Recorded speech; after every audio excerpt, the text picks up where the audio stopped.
Bismillahirrahmanirrahim. Alhamdulillahilladzi anzala al-Qur'ana ala 'abdihi wa rasulihi Muhammad bin Abdullah liyakuna basyiran wa sirajan munira. Kita lanjutkan kembali pembacaan kitab Mukhtasar Tafsir Al-Baghawi. Kita baca terlebih dahulu ayatnya sebelum kita membaca mukhtasar tafsirnya. Dan tibalah saatnya kita memasuki ayat yang ke-58 yang terdapat di dalam surah Al-Baqarah. A'udzu billahi minasy syaithanir rajim.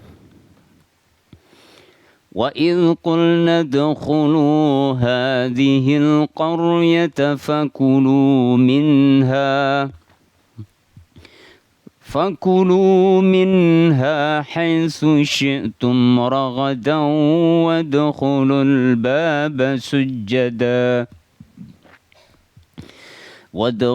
الْبَابَ سُجَّدًا وَقُولُوا حِطَّةٌ نَغْفِرْ لَكُمْ خَطَايَاكُمْ وَسَنَزِيدُ الْمُحْسِنِينَ.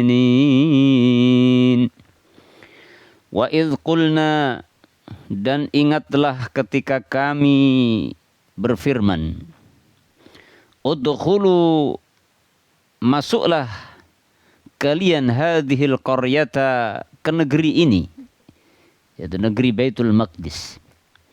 Fakulu, maka makanlah kalian minha, di antara makanan-makanan yang ada di dalamnya, haitsu syi'tum, yang sesuai kalian suka.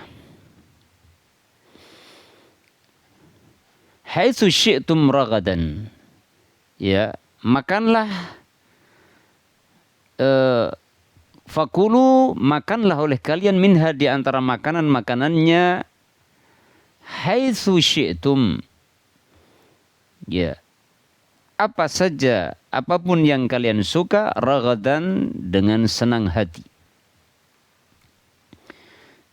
Wadkhulu, dan masuklah kalian al-baba, ke pintu gerbangnya, sujjadan, dengan membungkuk. Waqulu, dan katakanlah oleh kalian, hittatun, bebaskanlah kami dari dosa-dosa. Naghfir, maka kami akan ampuni, lakum, untuk kalian, khotayakum, dosa-dosa kalian. Wasanazidu, dan kami akan menambah al-muhsinin, akan menambah kebaikan kepada orang-orang yang berbuat baik.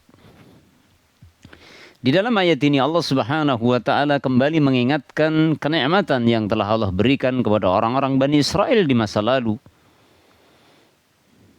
yaitu Allah perintahkan orang-orang Bani Israel untuk memasuki suatu negeri atau satu daerah, yaitu Baitul Maqdis. Maksudnya menurut sebagian penafsiran adalah Baitul Maqdis, memasuki Baitul Maqdis dan memakan makanan-makanan dengan enak di dalamnya.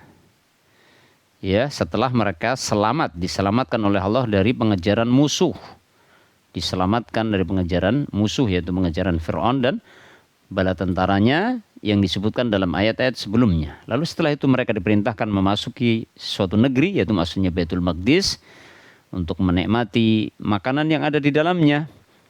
Kemudian mereka diperintahkan masuk dengan menundukkan kepala. Memasuki Baitul Maqdis maksudnya menundukkan kepala adalah yaitu menjalankan ibadah di Baitul Maqdis, melaksanakan ibadah di Baitul Maqdis setelah memasukinya. Dan Allah perintahkan agar mereka meminta ampun kepada Allah atas dosa-dosa mereka, dan Allah janjikan akan ampuni dosa-dosa mereka. Bahkan Allah menjanjikan Allah akan menambah kebaikan orang-orang yang telah berbuat baik. Ya, itu secara garis besar isi ayat itu. Mari kita masuk membaca mukhtasar tafsirnya. Qauluhu ta'ala, firman Allah Ta'ala, wa idh qulna dkhulu hadhil qaryah, Dan ingatlah ketika kami berfirman, masuklah kalian ke negeri ini. Summiyat al-qaryatu qaryatan. Qaryah terjemahannya bisa macam-macam. Qaryah itu terjemahnya bisa kampung, bisa negeri, ya, bisa daerah, ya. Nah, qaryah disebut qaryah baik itu yang diterjemahkan kampung, desa, atau disebut negeri juga. Disebut qaryah kenapa? Li'annaha tajma'u ahlaha. Karena namanya qaryah itu tempat yang mengumpulkan penduduknya di dalamnya. Baik itu dalam lingkup yang kecil yaitu kampung, atau yang lebih luas kota, provinsi, atau bahkan lebih luas lagi yaitu negara. Jadi qaryah itu maknanya luas, ya. Intinya makna yang terkandung dalam qaryah adalah yaitu tempat yang mengumpulkan penduduk di tempat itu, tinggal menetap di tempat itu disebut qaryah. Wa minhu al-miqratu, dan di antara contohnya adalah kata al-miqrah lil haud, untuk telaga. Telaga itu juga disebut miqrah dari qaryah, isim makan. Miqrah lil haud. Haud telaga juga disebut miqrah. Kenapa? Li'annaha tajma'ul ma'. Karena telaga itu mengumpulkan air. Jadi air terkumpul di telaga itu, sehingga telaga juga dinamai miqrah. Mirip dengan qaryah. Itu dalam bahasa Arab. Qala Ibnu Abbas radhiyallahu anhuma, Abdullah bin Abbas radhiyallahu anhuma berkata, hiya Uraiha. Jadi qaryah di situ maksudnya daerah yang namanya Uraiha. Wakila Balqa. Ada lagi yang mengatakan tempat itu namanya Balqa. Waqala Mujahid, dan Imam Mujahid berkata, dan ini pendapat yang paling kuat adalah pendapat Imam Mujahid, Baitul Maqdis, yaitu Baitul Maqdis yang ada sampai hari ini, ya. Ya. Karena nantinya orang-orang Bani Israel setelah selamat dari pengejaran yakni ya Fir'aun dan bala tentaranya, itu kemudian nanti diperintahkan memasuki Baitul Maqdis. Kemudian waqala Ad-Dhahak, Imam Ad-Dhahak berpendapat yaitu tempat itu namanya Ar-Ramlah, Urdun, wa Palestin, wa Tadmir. Ini semua ini. Kalau menurut Imam Ad-Dhahak yaitu qaryah di situ mencakup Ramlah, Urdun, Palestin, Tadmir. Waqala Muqatil, Imam Muqatil mengatakan Ilya, nama itu namanya Ilya. Ya. Kemudian waqala Ibnu Kisan, Imam Ibnu Kisan mengatakan Asyam. Ya, adalah Syam. Nah, ini Syam lebih luas lagi, mencakup termasuk Baitul Maqdis masuk, ya. Jadi Syam itu mulai dari Syria, Palestina itu masuk Syam semua, ya. Ya, itu menurut Kisan. Allahu a'lam bishawab. Ya, setahu saya pendapat yang paling kuat di sini adalah pendapatnya Imam Mujahid yang telah mengambil tafsir dari Abdullah bin Abbas. Lalu Allah berfirman, fakulu minha haitsu syi'tum raghada, makanlah kalian dari makanan-makanan yang ada di dalamnya sesuka hati kalian dengan senang. Artinya muwassa'an alaikum. Muwassa'an alaikum, makanlah makanan, dibebaskan kalian. Kalian bebas memakan makanan-makanan dengan enak di dalamnya. Wadkhulul baba, dan masuklah ke pintu gerbangnya, yakni baban min abwabil qaryah, yaitu memasuki satu pintu di antara pintu-pintu yang dimiliki oleh qaryah tersebut. Wa kana laha sab'atu abwabin, dan adalah qaryah tersebut memiliki 7 pintu gerbang, pintu masuk. Sujadan, dengan sujud, maksudnya apa? Rukka'an khudda'an munhinina, yaitu dengan rukuk, tunduk, dan munhinina, menundukkan kepala. Ya, maksudnya adalah ketika masuk itu menundukkan kepala dengan ketundukan. Ini syariat yang disyariatkan untuk orang Bani Israel ketika memasuki Baitul Maqdis. Dan ini nanti berbeda dengan syariat Nabi Muhammad, ya. Ya. Waqala Wahbun, Imam Wahab berkata, fa idza dakhaltumuhu fasjudu syukran lillahi ta'ala. Maksudnya adalah ketika kalian memasukinya, fasjudu, maka sujudlah di sana sebagai wujud syukron, untuk syukur lillahi ta'ala. Maksudnya sujud, ya salat, mengerjakan salat di situ maksudnya.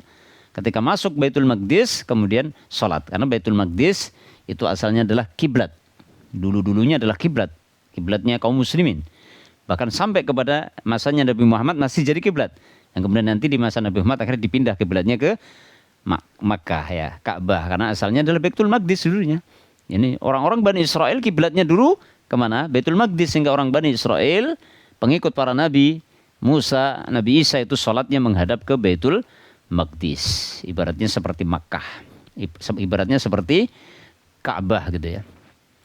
Waqulu, dan katakanlah kalian oleh kalian hittah. Hittah qala Qatadah. Hittah artinya hutta. Ini fi'il amr ya. Jadi hittatun itu masdar dari fi'il amr hutta. Ya hatta ya huttu, hatta ya huttu, hittah. Kemudian fi'il amrnya hutta, artinya ampunilah, hapuskanlah artinya. Qala Qatadah artinya hutta anna khatayana. Hapuskanlah dari kami dosa-dosa kami ya Allah. Jadi mereka diperintahkan masuk ke Baitul Maqdis, menikmat makanan yang ada di dalamnya bebas, kemudian diperintahkan untuk bersyukur kepada Allah dengan cara sujud di sana. Kemudian Allah perintahkan untuk meminta ampunan kepada Allah, beribadah, sujud dan meminta ampunan di sana. Umiru bil istighfari, mereka diperintahkan untuk beristighfar, minta ampunan kepada Allah. Ini penafsiran dari Qatadah, salah satu murid sahabat Abdullah bin Bas. Wa qala Ibnu Abbas, dan Ibnu Abbas mengatakan la ilaha illallah. Maksudnya hittah itu artinya mengucapkan la ilaha illallah. Ya, benar juga ya. Karena ini tafsir dari Ibnu Abbas. La ilaha illallah, kan la ilallah apa? Li'annaha tahuttul dzunuba. Karena kalimat la ilaha illallah itu menghapuskan dosa-dosa. Ya. Kalimat la ilaha illallah menghapuskan dosa-dosa, seperti disebutkan dalam hadis Nabi ya, bahwa nanti di yaumul qiyamah orang-orang yang beriman itu memiliki bitaqah, sejenis kartu yang tertuliskan di dalamnya kalimat la ilaha illallah, yang kemudian ketika ditimbang dengan lembaran-lembaran dosa, maka ternyata la ilaha illallah ini lebih berat, sehingga menghapuskan dosa-dosa sampai 99 lembar. Ya, nanti ada seorang hamba beriman itu menerima catatan amal 99 lembar, yang setiap lembarnya kalau dibentang kan menutup ufuk di dunia. Isinya dosa semua. Sehingga hampir saja si hamba itu berputus asa dalam hadis itu kan, yang dikenal dengan hadis bitaqah.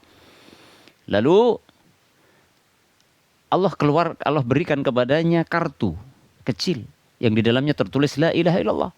Lalu diperintahkan ditimbang kartu yang tulisnya la ilallah dengan 99 lembar catatan amal jelek tadi, ditimbang.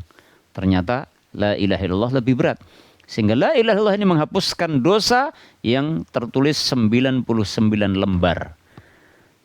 Ya, subhanallah. Ini menunjukkan bahwasanya kalimat la ilaha illallah adalah kalimat tauhid yang bisa menghapuskan dosa-dosa. Ya. Ya, jadi ucapkan oleh kalian hittah. Hittah yaitu minta ampun kepada Allah, atau maksudnya kalimat la ilaha illallah. Maka Allah janjikan naghfir lakum khotayakum. Kami akan ampuni untuk kalian dosa-dosa kalian. Subhanallah, Maha Pengampun Allah. Orang-orang Bani Israel yang dosanya sudah begitu besar, menyembah anak patung sapi, patung anak sapi ya. Ya. Tapi Allah ampuni juga akhirnya. Ya. Minal ghafri. Jadi naghfiru ghafara yaghfiru dari kata ghafar, wa huwa as-satru, yaitu tutup. Ya. Jadi kalau orang diampuni dosanya berarti dosanya ditutup gitu kan. Fal mighfaratu tastur dzunuba. Fal maghfiratu, maka maghfirah ampunan itu menutupi dosa. Wa sanazidul muhsinin, dan kami akan menambah-nambah anugerah kebaikan kepada orang-orang yang berbuat baik. Maksudnya adalah sawaban min fadlina, akan menambah-nambah pahalanya sebagai wujud anugerah kami, kata Allah. Allah Ta'ala a'lamu bis-shawab.